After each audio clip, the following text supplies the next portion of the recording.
update natin para sa lagay ng ating panahon ngayong umaga po ng November 8, 2024 na kung saan sa ngayon ay nakalampas na po sa ating kalupaan ang bagyong Marce.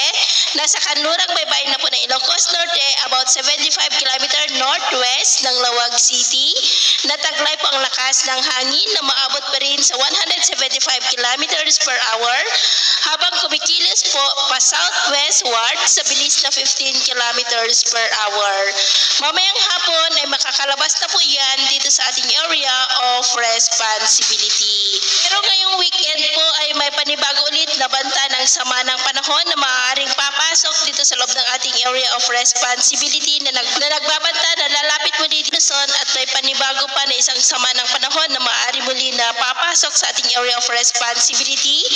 Next week na lalapit naman po dyan sa may Southern Luzon at ang development niya ng ating babantayan kung matutuloy po o hindi, at ang susunod na bagyo ay tatawagin po sa local name na bagyong Nika.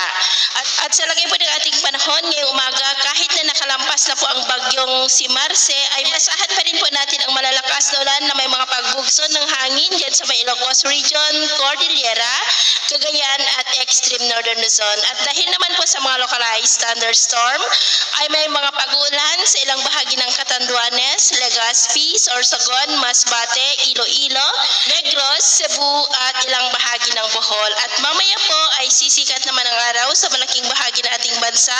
Pero dahil sa bagyo ay cloudy skies with isolated light to heavy rains pa rin dyan sa may Ilocos Region, Cordillera, Cagayan, extreme northern Luzon Islands at ilang bahagi ng Pangasinan. At dahil naman sa mga localized thunderstorm ay cloudy skies with isolated rain sa ilang bahagi ng Legazpi, Masbate, Romblon, Antique at Leyte. At sa nalalabing bahagi ng ating bansa ay generally fair weather naman po tayo. At sa atin naman pong mga baybayin, iwasan na muna natin ang papalaot sa buong seaboard po ng Luzon dahil ang mga alon dyan ay posibleng aabot pa rin hanggang po sa 4 to 10 meters height. Kaya hanggat maaari ay iwasan na muna natin ang papalaot dyan sa mga may kulay pula para mas makaiwas sa mga sakunang pangkaragatan.